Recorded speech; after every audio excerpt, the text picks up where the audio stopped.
y que es un proceso. Muchas veces, por la razón que comparto también sobre el perdón, porque Dios exige que sus hijos sean personas que perdonemos. El número 2, porque hay personas a veces que sufren enfermedades físicas por falta de perdón. Hay personas que cuando han perdonado el reflujo se le haya ido. Hay personas que la acidez se le haya ido. Hay personas que son hostiles, que son violentos porque tienen algo en el corazón que todavía no han podido perdonar y no han podido soltar esas relaciones o esas emociones relacionadas con eventos, con actos. Y por eso que son hostiles, por eso que son violentos, por eso que son belicosos y belicosas, porque están cargando por dentro una ira causada por una experiencia desagradable que todavía no han perdonado, no han permitido que sea soltado de nuestro ser. Por eso que sana, por eso que cuando la Biblia habla de perdonar y habla de dejar ir, de remover y de limpiar, es dejar ir muchas veces autoridades, es dejar ir muchas griterías. Muchas veces hay mucha gritería quizás en los hogares, no muchas veces causado por algo que se hizo y todavía no se ha reconciliado y se ha perdido perdón. Muchas veces hay problemas cardiovasculares, tensiones, dolores de espalda. Hay gente que tiene presión alta y por más que tome pastillas no va a bajar, porque la raíz de la presión alta es la falta de perdón, es la presencia de emociones que están presentes.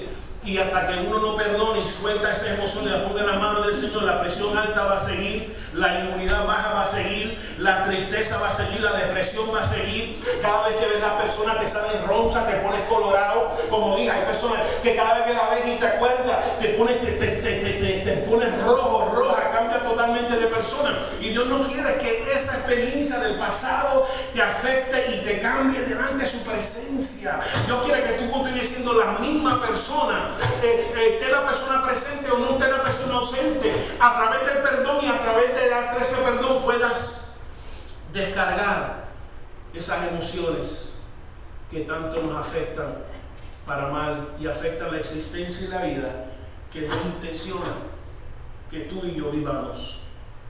Pero más allá, y quiero, como comencé hablando de la reconciliación, la reconciliación se puede definir como un restaurar amistad y armonía.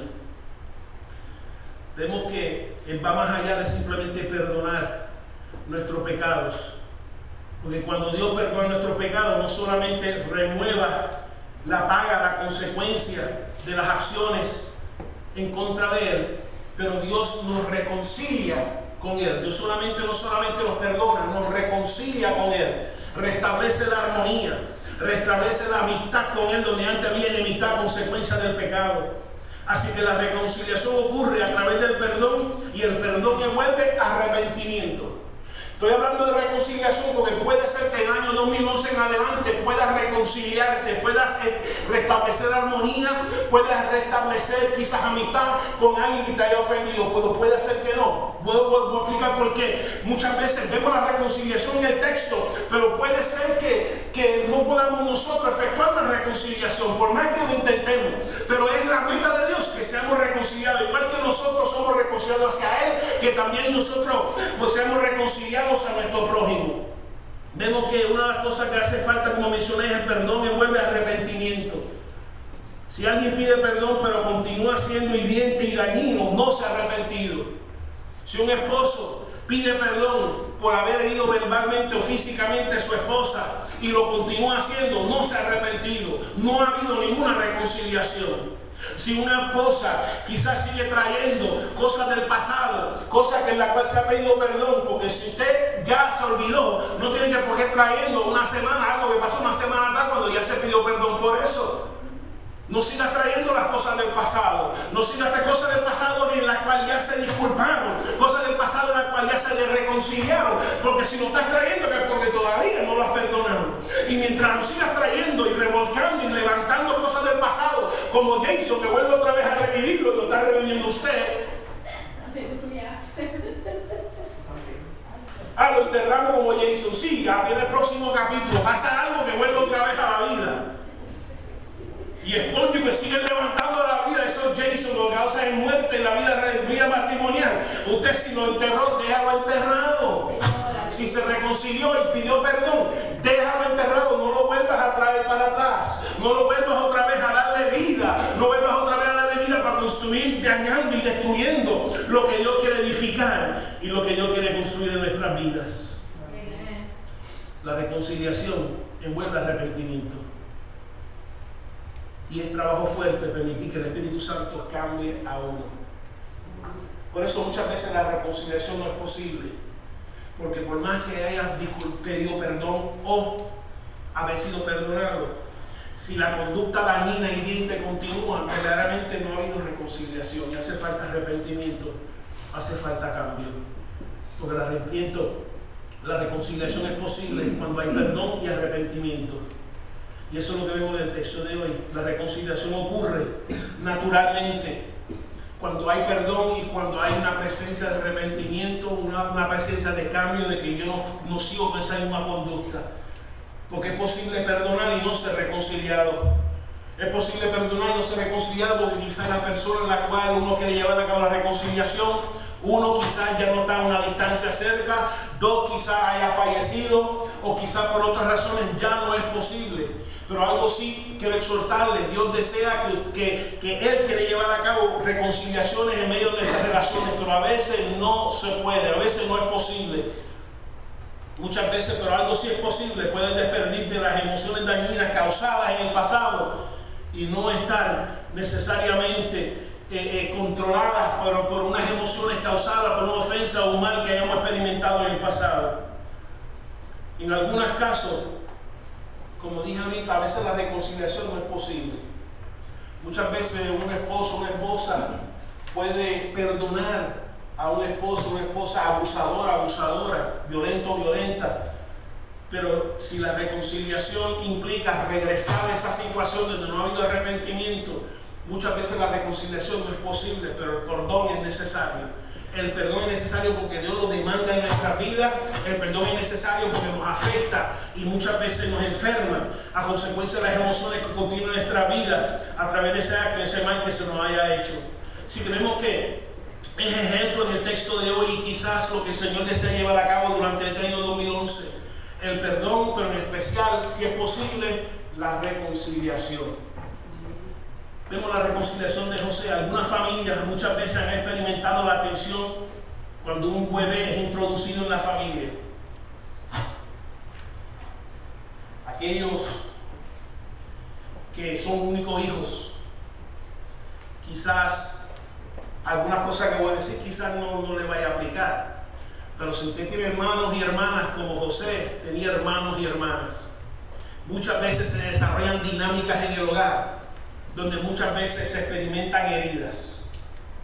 Si alguna vez, quizás durante su experiencia de parición, quizás trajo un bebé nuevo a los hermanos mayores que están presentes, y quizás los primeros días es chihichijá y todo el mundo va a querer, mira bebé nuevo, mira aquí mami ya bajó, mira, etcétera.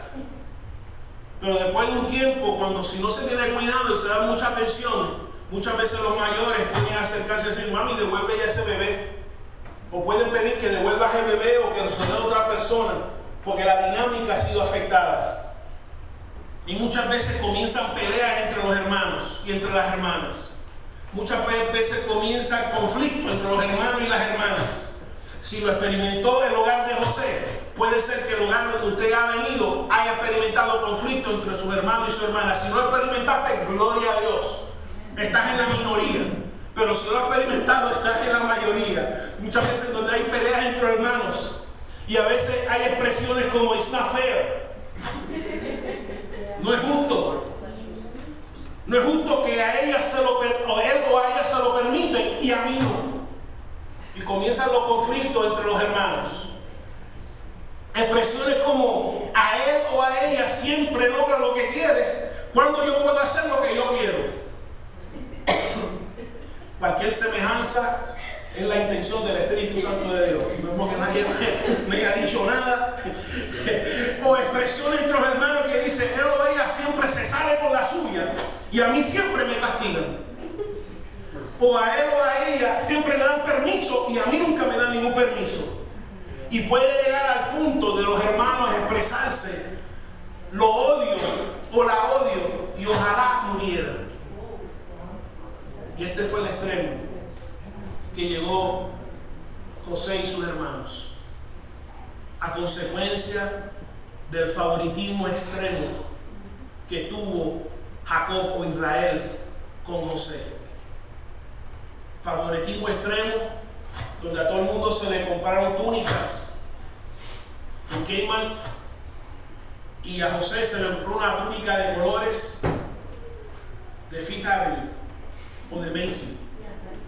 Sí, porque a todo el mundo le compraron túnica, pero a José le dio una túnica de colores para que se distinguiera, una túnica cara, donde a todo el mundo tenía que ir a pastorear rebaños, y José estaba cerca y no le permitía salir al campo y padecer de todas estas cosas. Y a consecuencia del favoritismo extremo llevó a sus hermanos hasta odiarlo y odiarlo hasta la muerte. Padres que están aquí, especialmente si tiene más de uno, tengan mucho cuidado, aunque tú tengas los favoritos en tu hogar, no es la voluntad de Dios. Yo no sé por qué. No es la voluntad de Dios, número uno, porque usted tiene que entender como padre, como madre, que Dios va a demandar de la manera que usted bregó con cada uno de sus hijos en su hogar. Usted va a tener que rendirle cuenta por el privilegio que Dios le permitió de funcionar como su instrumento, de moldear una vida que permitió en sus manos, y Dios va a demandar todo lo que hizo y dejó de hacer. Por eso, aunque usted tenga favoritos, aunque usted tenga uno de ellos que es el más chulito que usted ama, mejor que usted se lo trague por dentro y usted refleje y sea igual con cada uno de ellos. De otra manera desarrollará entre ellos muchas veces enemistades, desarrollará entre ellos muchas veces peleas y pleitos a consecuencia del favoritismo extremo que tiene con uno de sus hijos. Y no solamente aplica a los padres, aplica a los abuelos también. Donde quizás el abuelo o la abuela tenga un hijo, una hija favorita. El abuelo o abuela cristiana, aunque tenga un hijo o una hija favorita, no se lo hace reflejar ni se lo hace revelar, porque reparte el amor por igual, porque eso es lo que Dios demanda del abuelo o de la abuela cristiana. Que pueda amar a todos sus nietos, el que esté casado, el que esté soltero, el que tenga múltiples, el que la condición que sea. Dios, si usted le ha permitido una posición y de ser un abuelo, una abuela, de influenciar a los nietos para Dios, Dios demanda que usted le influencie a todos por igual, bajo el Espíritu Santo de Dios. Y llegaron a odiar a su hermano y lo iban a matar. Que vieron unos madianitas que iban a una caravana hacia Egipto, y a alguien se le ocurrió decir: no, vamos a matarlo, vamos a venderlo, y así lo sacamos entre medio de nosotros y le dimos una mentira a papi de que un animal lo mató. ¿Habrá alguien? ¿Habrá un hermano, alguna hermana física o algún hermano o hermana espiritual a quien tú has matado, o a quien tú has sacado de toda la comarca de tu vida? ¿Los has borrado de tu memoria? Porque igual que ellos salieron de José, se lo llevaron lejos. Habrá alguien que tú has sacado totalmente de tu vida y los has matado y enterrado, cuando el propósito de Dios es que usted ore por la persona para que la persona cambie y deje de herir a los demás. Si usted ha matado o enterrado a alguien, como le mencioné, igual que con José, después de 20 años se encontró de frente. Él había creído, porque muchas veces creemos que hemos sido sanados hasta que te lo encuentras de frente. Muchas veces creemos: Señor, yo he perdonado, hasta que te lo encuentres de frente. Muchas veces te encuentras de frente un excónyuge, te encuentras de frente muchas veces un excompañero o compañero de trabajo, te encuentras de frente quizás alguien en el ministerio, y de momento comienzan, como dije, en el subconsciente a surgir unas emociones que quizás tú creías que habías deshecho de ellos, y no fueron deshechos, simplemente fueron enterrados y han vuelto a revivir. Han pasado 20 años desde ese día en que por poco matan a José y lo vendieron como esclavo, y su travesía de esclavo en la casa de Potifar, a la prisión, a ser gobernador de Egipto, segundo solamente a Faraón, fue grande y fue larga. Lo pueden leer en las Escrituras. Y vemos que los hermanos de José ocurrió una gran sequía, y los hermanos de José descendieron a consecuencia de la sequía a comprar grano en Egipto. Porque Dios sabe utilizar muchas veces las escaseces para manipularte hacia donde Dios te quiere colocar. Muchas veces Dios usa las escaseces para manipularte, muchas veces para efectuar una reconciliación. Porque no hay nadie que sabe